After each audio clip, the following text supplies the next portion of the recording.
Today I want to go over pressing or like push days around shoulder pain. So this isn't medical advice. This isn't if you have serious issues with your shoulders, but if you have like nagging things, certain presses bug you, kind of give some suggestions, some tips, some things we can do with our exercise to hopefully make that go away or mitigate it a little bit. So first thing is a lot of people when they're saying they have shoulder pain with pressing is they do a lot of like presses that load a lot of structure versus function. So think structure is going to be more relying on the leverages of our body. So it's going to be shorter ranges of motion. It's going to be more torque on the joints they're using. So for the shoulder, lots of pressing out here with the more abducted arm path. Typically a good fix for that is going to be just getting here instead. So here, structure, here, more function. When I say function, I mean we're loading more of the pec, we're loading more muscles that are going to be integrated into that movement versus here, probably using less of those muscles. We're relying more on the leverages of our shoulder joint. So less range of motion, more structure. The other thing is making sure that we can express function at the shoulder. So when I say shoulder function, I want to look for the ability to get overhead, so shoulder flexion plus external rotation. So usually those are the most common things lacked. Also, we can look at lacking shoulder extension and lacking IR at the shoulder. Sort of like meta principles for this video I want to think about is applied force, greater tissue tolerance, that's the equation for an injury. Structure versus function relationship. So if we're loading a lot of structure, we're probably going to be like shortening the fuse of a shoulder injury faster. And then understanding that like pain does not equal damage. So pain can be multifactorial. It could be like we talked about, it could be because we're stuck in certain positions, so we're getting tightness. That tightness is supposed to protect us. It could be because we're stuck in that position, we're loading another muscle, so the other muscle is getting close to an injury. It could be entirely like a nervous system thing. Lots of people will get back pain randomly when they have like a lot of stress in their life. So it doesn't mean because our back's a little sore, our shoulder's a little sore that we tore a rotator cuff or that we slipped a disc. It could be any of those things, and there's movement solutions we can do to fix those.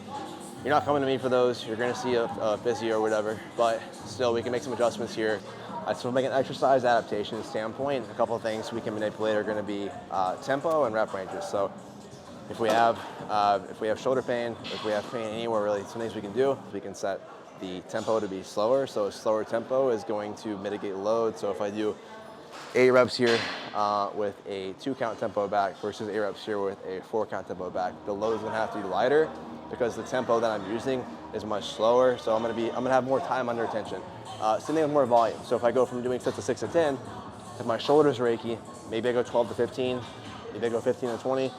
I can still push that intensity, but by proxy of the reps being higher, the load has to be lower. So getting the load down, we can still get a good stimulus, but we're also gonna keep the overall load lower on our shoulders. So if our shoulders are hurting, let's find some strategies to load down. Other things we can look at can be pre-exhausting. So if I'm training a chest day, I can do pec flies first, right? I can isolate the pec, I can wear it out a little bit, and then that way I'm gonna mitigate load on my actual mid-range exercises that are more heavily loadable.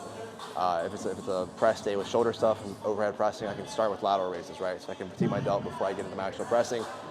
The idea here is like just get as little load as possible on our actual like meat and potato exercises. You know, ideally we don't want to do this all the time because we want to be able to push those, but if we have shoulder pain, we can still get to the same subjective amount of like reps in close proximity to failure.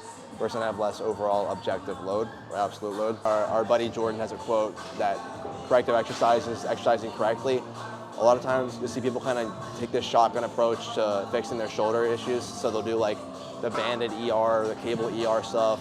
They'll do like the band pull parts, the wall walks. They'll do like really remedial shit, which like there can be a place for that, but most people are honestly too strong for that to actually do much of a stimulus for them. The best thing they're getting from that is the fact that they're not loading the shoulder anymore, so they're just taking time off from doing stuff that was overloading their shoulder joint.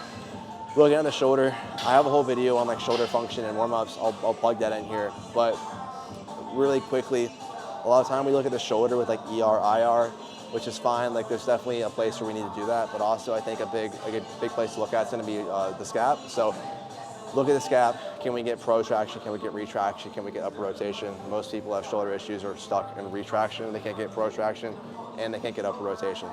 Our ability to express shoulder functions and help us get in good positions to actually train the muscles we want to train without loading structure. For a lot of pressing, I'll walk through a few of these today. You want to get more elbows tucked. If we're having shoulder pain, probably gonna load less structure. Usually that pain is gonna be resulting of load mismanagement. Applied force is gonna be greater than tissue tolerance. So more force is going through our shoulder than our tissues around our shoulder can handle. you're probably gonna have that result in pain. So a lot of this is gonna be just really finding ways to manage the load. So we'll get into some more strategies besides just looking at shoulder function and looking at adjusting arm paths, etc. We'll look at a few more tactics, but first and foremost, look at shoulder function. Make sure that we can express it to the best of our ability. So more practical application of like our arm path here. I don't want to be pressing with my elbows flared up here. If my shoulder's hurting, I want to get them tucked a little bit. Obviously on this machine, I can't get probably here where I would really want to be, but I can still tuck a little bit. I can get a little bit more function versus structure.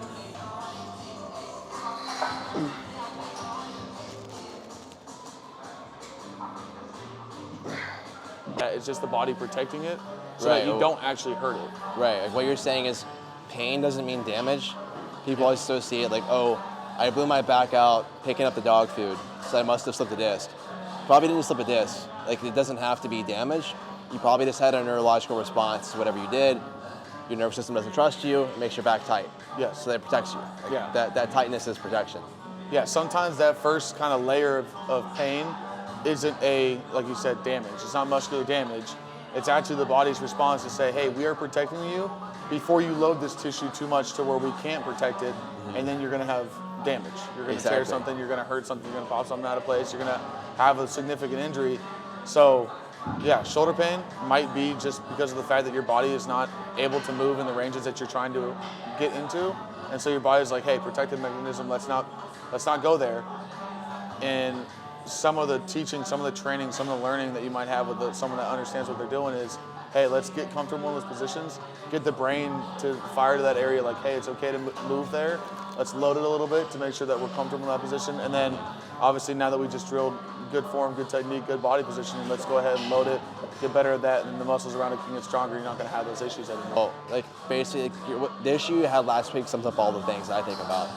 Like usually if we have like pain or tightness issues, it's like either movement restriction, so we're stuck in certain positions, or we're overloading another muscle because we're stuck. Well, usually it's kind of a result from that, right? It's like we're stuck in certain positions, so like one muscle is like tight because it can't move, the other muscle feels tight because we're overloading it. So when you came in, you were like, I'm getting like some weird tingling, like kind of pain here, and you're like, my trap is really tight. And you're like, I'm like, okay, what's bugging you? You're like, well, shoulder press.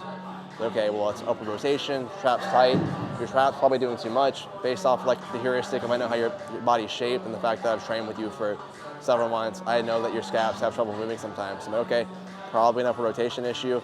Let's get you into some protraction, get you an upward rotation. Now your shoulder feels good. Yeah. Right? So it's like, not that complicated. There was no damage there. If there was damage there, you'd still hurt. Let's leave it at that. I want to make this more short and applicable. I'll do another video down the road about like kind of like the forward shoulder function, how we can address that in a little bit more detail. If you go back and watch my shoulder warm-up video, I kind of cover all those things, but I will get into a longer video at some point. But takeaways for today, understand like structure versus function, understand how we adjust arm path, understand some of the adjustments we can make as far as like tempo, rep ranges go, and pre-exhausting. So just basic load management. If you have a real issue with the shoulder, go see a physio, go see a PT, but something that's nagging, make some adjustments in your training, hopefully does the trick.